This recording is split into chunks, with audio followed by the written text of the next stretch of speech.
है ना, कोरोना में, उसी से आपको इसको रिलेट करती हूँ। तो कोरोना में हमने क्या किया था, कोरोना से बचने के लिए फिर बाद में क्या आया, वैक्सीन आया। तो वैक्सीन क्या करता है, कोरोना खत्म तो नहीं करता, लेकिन एक कवच बना देता है, जिससे क्या होता है कि आपको वो वायरस असर नहीं करेगा। इतना ही पता है ना हमें, राइट। तो वो वायरस आपको इफेक्ट नहीं करेगा, इसलिए हम कोरोना का, लेकिन फिर भी 99% ही वो रहता है, 1% फिर भी चांसेस रहता है कि वो आपको कोरोना असर कर सकता है, लेकिन 99% चांस होता है कि हमको कोरोना असर ना करे। तो इसलिए हम लोग क्या कराते हैं, वैक्सीनेशन। सब नहीं करवाया था लगभग, है ना, हमारे नेपाल में भी आया था तो सबने करवाया था। और इसका मैं इसको आप यहाँ पे एक बार पढ़ सकते हैं, माइक्रोबियल इनोक्यूलेंट। अब इसका अर्थ क्या हुआ, माइक्रोबियल इनोक्यूलेंट मतलब क्या हुआ, कवच, है ना। तो ये हमारे सेम उसी तरह हमारे जब पौधे में हम इसको यूज करते हैं ना, हमारे खेत में यूज करते हैं, तो ये फंगीसाइड के नाम से भी हम इसको समझ सकते हैं। पौध संरक्षण बोलने से बचाव, किस चीज से बचाव, हर तरह की बीमारी से बचाव। जैसे फंगस की बीमारी होती है ना, फंगस की बीमारी होती है पौधों में, और भी जैसे कीड़े लगने होते हैं बीमारी आ जाती है। तो इसको हम यूज कैसे करते हैं, जिस तरह प्रिकॉशन के तरह। वैक्सीनेशन किस लिए किया जाता है, प्रिकॉशन के लिए किया जाता है ना, कि हम उससे बचे रहे, राइट। तो इसका भी हम मतलब यूज जब करेंगे तो हम बचाव के लिए करेंगे, यानी प्रिकॉशन के लिए। और जब प्रिकॉशन के लिए यूज होगा तो हम शुरुआत में ही इसको यूज करेंगे। कब करेंगे, अगर हम मान लीजिए शुरुआत में इसको यूज करते हैं, तो खेत में जब हमारी मट्टी में हम एक्वाजेल डाल रहे हैं, मल डाल रहे हैं, उसमें हम इसको भी मिक्स करेंगे। अगर मान लीजिए 1 कट्टा खेत में यूज करना है तो 40 ग्राम इसको भी यूज करेंगे और उसी में मिक्स कर देंगे। अब अगर 12 कट्टे में जाएगा तो 500 ग्राम या मतलब 250 ग्राम से 500 ग्राम तक हम इसको यूज कर सकते हैं, ठीक है।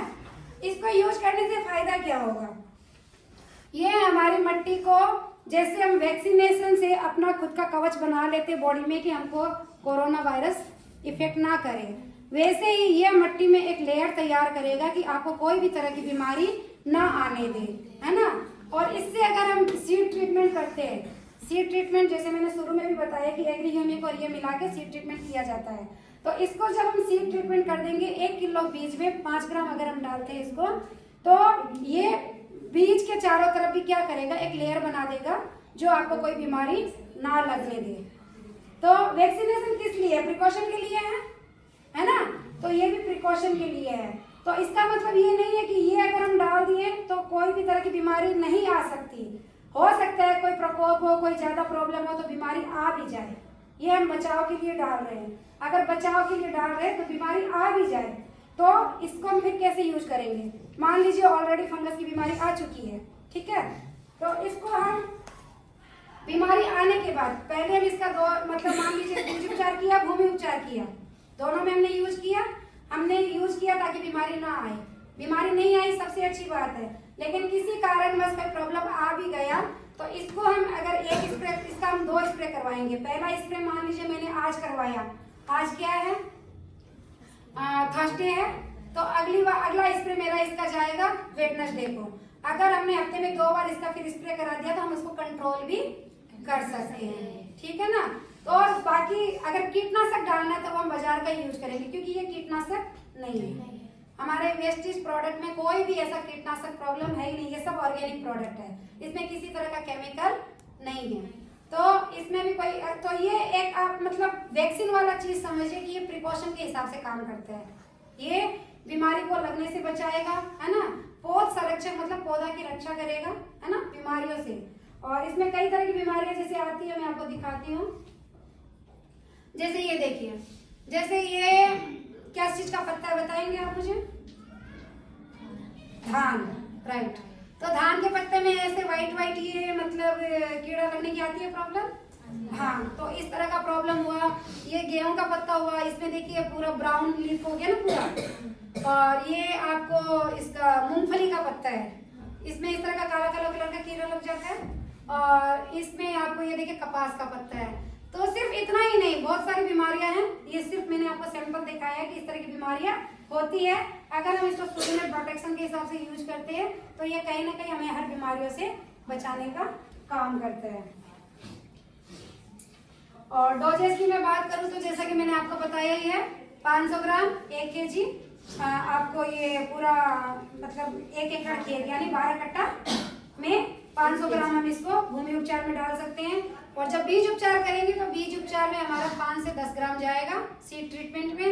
और रूट टिपिंग कर रहे हैं, मान लीजिए मैंने बताया ना जैसे कि अगर हमने नर्सरी लगा दी फिर हम दूसरे खेत में उसको कर रहे हैं ट्रांसफर, तो वो जो जड़ होता है उसको अगर हम इसका घोल बना के उसमें हम डीप करके 10 मिनट रखते हैं, फिर अगर हम उसको खेत में लगाते हैं तो वो पौधों को एक सुरक्षा प्रदान कर देता है जड़ को। और मान लीजिए किसी ने बीज उपचार कर लिया, खेत लगा दिया, तो बाद में भी हम इसका 2 बार स्प्रे करवाते हैं, तो भी हम अपनी बीमारियों से, इसका तनाव से, बीमारियों से बचा सकते हैं। राइट। तो अब मैं आपको थोड़ा सा एक नॉर्मल इसका मैं कैलकुलेशन बताऊंगी कि किस तरह से प्रोडक्ट यूज होंगे।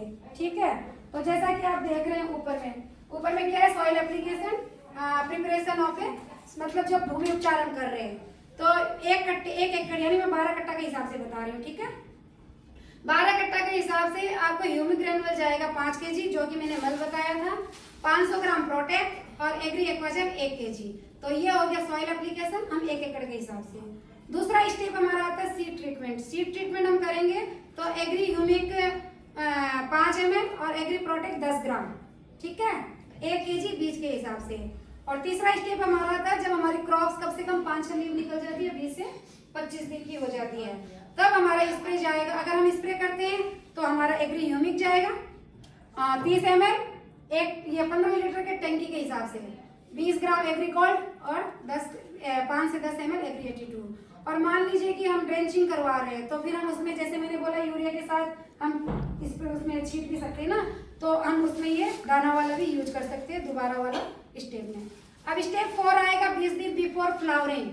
तो मैंने जैसे बताया एग्रीमॉस फ्लावर फ्रूटिंग में अच्छा काम करता है, एग्री प्रोटेक्ट और एग्री 82 5 से 10 ml। और लास्ट स्प्रे जो हमारा होगा स्टेप 5 20 दिन आफ्टर फ्लावरिंग यानी फूल आने के बाद, फल आने के टाइम पे, तो एग्री नैनोटेक, एग्री गोल्ड और एग्री 82। तो ये हमारा एक बेस है कि इस तरह से हम खेती कर सकते हैं।